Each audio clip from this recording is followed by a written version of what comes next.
রাষ্ট্রপতিকে আমি আরেকটু মঞ্চে থাকতে বলব। আর এবার আমাদের আনুষ্ঠানিক উদ্বোধন, যাকে বাবু মঞ্চে, তিনি গুরু শ্রীমতী রত্না মিত্র। শুধু আমার গুরু নয়, বহু মানুষ, কেউ হয়তো আমরা কাছাকাছি থাকে তার কাছে গিয়ে শিখতে পেরেছি, কেউ বা শিখেছেন একলব্যের মতো। আমরা এবার মঞ্চে তাকে আসতে অনুরোধ করব।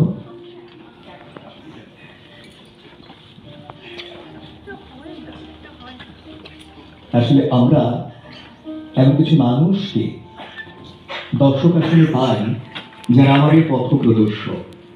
শ্রী সৌমেন বসু, আমি এই ভাষ্য থেকে আমরা যারা আকাশবাণীতে থেকেছি, কাজ শিখেছি, হাতে ধরে কাজ শিখিয়েছেন। আর আমার বৈখুরের আয়োজনে প্রত্যেকটা অনুষ্ঠানে সৌমেন দা এবং বৌদি শ্রীমতী লীলা বসু আসেন উৎসাহ দিতে। আমাদের আগামী অনুষ্ঠান আমরা এই দুজন মানুষকে কিন্তু শুনবো এই মঞ্চে। সবাই অপেক্ষায়।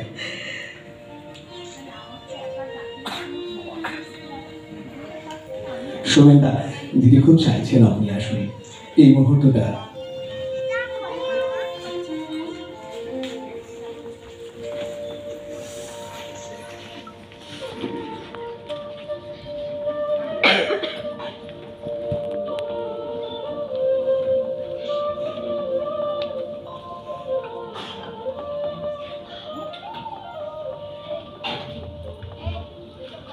গুরু রত্না মিত্র, তার নামের আগে বিশিষ্ট বাচিক শিল্পী, বাচিক প্রশিক্ষক, বেতারে দীর্ঘদিনের পরিচিত কণ্ঠ, বাকের কর্ণধার ইত্যাদি যাই বলি না কেন, সেগুলো হয়তো যথেষ্ট নয়। সবার উপরে, সবার আগে তিনি বৈখরীর সকলের কাছে গুরু, গুরু রত্না মিত্র। বৈখরীর কর্ণধার তথা আমাদের প্রশিক্ষক। তার বাচিক শিক্ষা জীবনে সরাসরি সান্নিধ্য লাভ করেছেন রত্না মিত্রের। আর আমরা দাদার মধ্যে দিয়েই উপলব্ধি করি গুরু রত্না মিত্রকে। তাই বৈখরীর সকলের পক্ষ থেকে তাকে জানাই সশ্রদ্ধ প্রণাম। প্রথমেই আমরা গুরু রত্না মিত্রকে আনুষ্ঠানিকভাবে বরণ করে নেব। বৈখরীর পক্ষ থেকে গুরু রত্না মিত্রকে বরণ করে নেবেন বৈখরীর কর্ণধার তথা আমাদের সকলের প্রশিক্ষক তাপস চৌধুরী।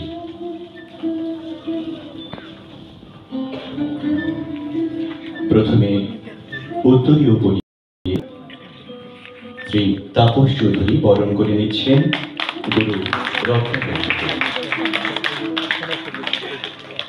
উত্তরীয় একটা কথা বিশেষভাবে বলবার, দিদির বিশেষ অনুরাগী সৈকত ব্যানার্জি দিদির প্রতি শ্রদ্ধা, ভালোবাসা এবং তার শিল্প দক্ষতা মিশিয়ে নির্মাণ করেছেন এই সুদৃশ্য উত্তরীয়টি। গুরু রত্না মিত্রকে উত্তরীয় সহযোগে বরণ করবার পর এবার আমরা তার হাতে তুলে দেব আমাদের শ্রদ্ধা, ভালোবাসায় ভরা এই ব্যাগটি।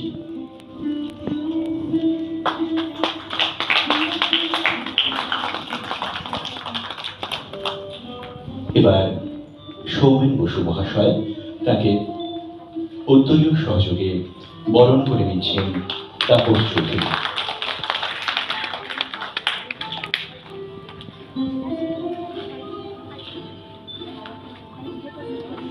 এবার উত্তরীয়র সাথে সাথে আমাদের শ্রদ্ধা, ভালোবাসার উপহার তুলে দেবেন তাপসদা সৌমেন বাবুর হাতে।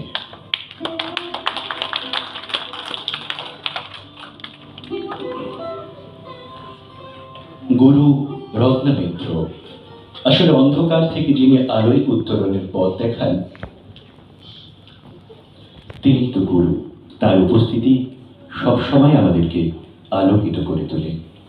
এবার সঙ্গীত শিল্পী অর্থাৎ যার সুরের মূর্ছনায় সূচনা মুহূর্ত সুরে সুরে ভরে উঠল সেই ভাস্বতী দত্ত, তাকে উত্তরীয় সহযোগে বরণ করে নেবেন তাপসদা। উত্তরীয় বলি দিলেন তিনি বৈখরীর পক্ষ থেকে। এবার আমাদের শ্রদ্ধা, ভালোবাসা, উপহার আমরা তুলে দিলাম দিদির হাতে।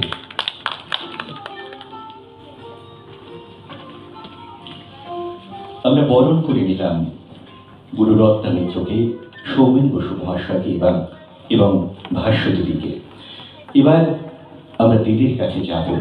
দিদির কাছ থেকে আমরা দু চারটি কথা শুনবো। আসলে এই উদ্বোধনী পর্বে আমাদের কোনো প্রদীপ প্রজ্বলন বা শঙ্খধ্বনির ব্যবস্থা আমরা করিনি। এই উদ্বোধনী মুহূর্তে দিদির মুখ থেকে শোনা দু চারটি কথা, সেগুলো আমাদের কাছে মঙ্গলধ্বনির মতো। আমরা শুনবো গুরু রত্না মিত্রের মুখ থেকে কিছু কথা। শুভ সন্ধ্যা। সবাইকে আমার শারদীয়ার শুভেচ্ছা জানাই।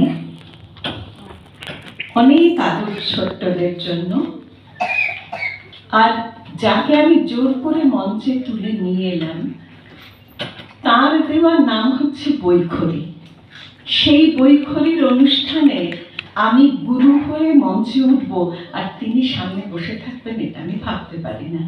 তাই সৌমেন বসু পাশে না থাকলে আমি এই বৈখরির অনুষ্ঠানে কিছু কথাই বলতে পারবো না। তাই তাকে আমি ডাকলাম যে আপনি আসুন।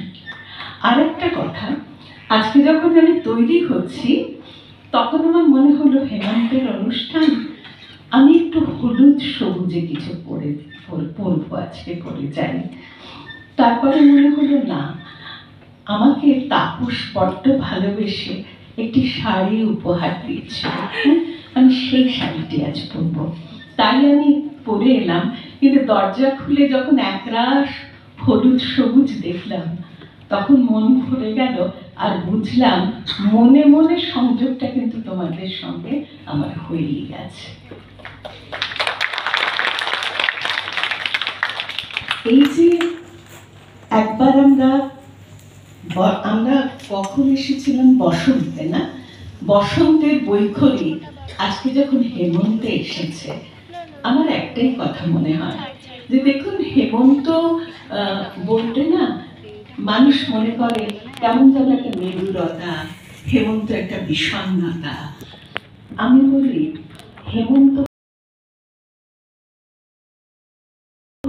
হেমন্তের ঠিক পরেই আমাদের অঘ্রাণে ফসল কাটা হয়।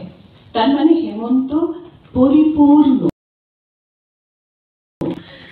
একেবারে আসন্ন প্রসবা মায়ের মতন, যিনি আর কদিন পরে সন্তানকে জন্ম দিতে যাচ্ছেন।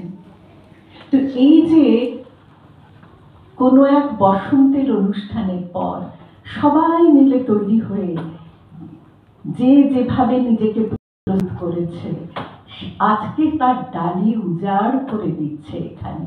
এই তো হেমন্তের ডাল। আবার নতুন করে হেমন্তে সব ডালি উজাড় করে তারপরে আবার নতুন করে ভরে নেবে বৈখরি। আরো একটা বছর এগিয়ে যাবে। আমার ভালোবাসা, আমার শুভেচ্ছা, আমার সমস্ত কি বলবো, আমার সব আবেগটুকু আমি উজাড় করে দিতে চাই তোমাদের সবার জন্য। তোমরা খুব ভালো থাকো। আমি গুরুটুরু কিছু নই, কিন্তু কি জানো, আমি কবিতাকে বড্ড ভালোবাসি।